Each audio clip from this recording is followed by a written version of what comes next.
Is Jared Goff better than Lamar Jackson? That's what we're going to be discussing in today's video. Let's get into it. And here we are on NFL.com, and the reason that I am making this video today is not because I just want to do an anecdotal, kind of comparison between Jared Goff and Lamar Jackson. It's because the NFL comes out with a top 100 players list every year. I believe this is voted on by the players and head coaches around the league. So basically, it's just like kind of a consensus between everyone.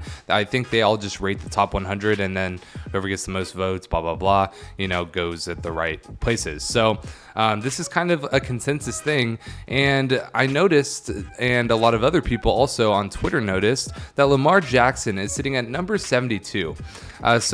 Last year he was sitting at about 36. So he tumbled down, double from where he was before. Now kind of the analysis that they give on him, they say that he threw for 2,200 yards, scored 20 total touchdowns, 17 passing, 3 rushing, and 12 games while keeping the playoff-bound Ravens afloat with an 8-4 record. So yeah, that's pretty solid having an 8-4 record. Not to mention all the stuff that he does on the ground. But yeah, it was his 5th season, but he had to go to the sideline due to injury.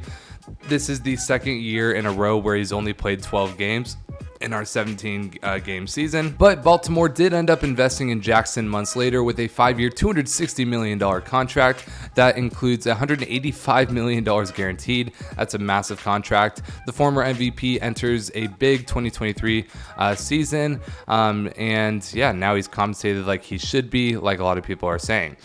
So now going into where Jared Goff was. Jared Goff is sitting at number 66, right above Amon-Ra St. Brown, his wide receiver. It says following a rough debut season with the Lions, and honestly, I don't think his debut season was all that terrible, but yeah, this was definitely a better year for him. Goff turned things around by throwing for 4,400 yards and 29 touchdowns in 2022. The 7-year pro is also efficient with the 65% completion rate and 7 interceptions, which is tied for the least in his career. And I would also like to say the other time that he had 7 interceptions, he played 5 games in his rookie season. So definitely really good to see those interceptions getting down, especially because a lot of people say that Jared Goff is a turnover machine. Goff's great season led to a winning record for the Lions in his 3rd Pro Bowl bid. So yeah, he did go to the Pro Bowl, and also the Lions almost made the playoffs. However, they just started out so bad that and kind of didn't catch enough breaks to where they ended up missing by like a half game or like a game. So, Jared Goff sitting at 66, Lamar Jackson sitting at 72. Is this warranted? Personally, I would have said that Jared Goff is a better quarterback than Lamar Jackson last year before Jared Goff even had this, really great year and went from being not ranked to now ranked number 66. However, I'm trying to take a bit more of a, even stance on this and just try to look at it from an analytical perspective. Let's take a look at their statistics. So if we take a look here, you can see that Jared Goff threw for, just like they said, 4,438 yards, 29 touchdowns, 7 interceptions, had almost 100 quarterback rating, and a 60 QBR. In terms of rushing, he only had 73 yards. However, he hasn't been rushing much with the Lions. In the 2020 season, he actually had 100 yards rushing and 4 touchdowns on the ground, which probably led to him having, less touchdowns than he normally would have in a year because he scored them on the ground. That's neither here nor there. He had about 3 fumbles this last season, and he only lost 1 in this last season. Now taking a look at Lamar Jackson's stats. Lamar had a 62% completion percentage with 2,200 yards throwing.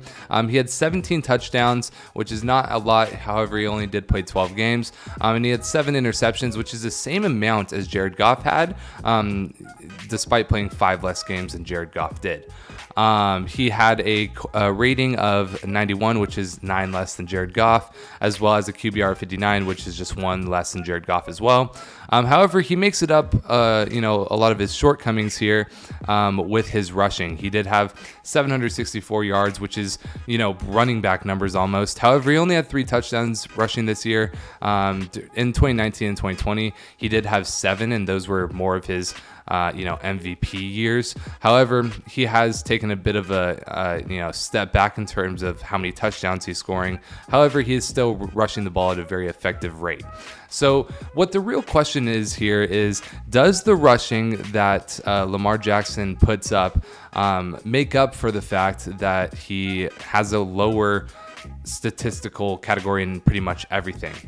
His touchdown to interception ratio is only about like 2.5, I believe, while Jared Goff's is over 4.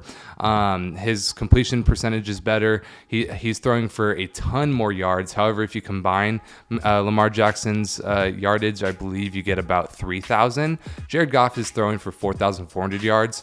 On more attempts, I will say. However, that's just how much are you going to be contributing is what it is. And also Lamar gets attempts within rushing. So personally, just from a personal anecdotal perspective, I think that Jared Goff is a better quarterback. I think Lamar Jackson affects the game in a lot of different ways. But when I look at it from who would I want to be a quarterback on my team in the clutch, we need to win a game in the playoffs, I'm picking Jared Goff. Let me know what you guys think in the comment section below. I'm open to hearing all perspectives on this matter. However, I just think Jared Goff being at 66 is a perfect place for him, and Lamar Jackson being just below him, also a perfect place for him. He needs to get rid of his injuries and get back to throwing the ball a little bit better with less interceptions, and then maybe we can talk about him being in the MVP category again. But I think Jared Goff's also going to have a really great year this year personally. Tied for 5th in QBR, that's very solid. So we'll have to see what happens this season, but I think Jared Goff will definitely have the better season this season. So that's going to be it for this video. If you guys liked it, leave a like and subscribe. Also, forgot to mention, guys, you guys can join our channel memberships. I'm going to be giving out special perks to people who join this, just $5 a month. It basically just helps support me make these videos, and I'll be making hopefully daily videos for the remainder of the NFL football season. So yeah, thank you guys all for watching. I'll see you in the next one.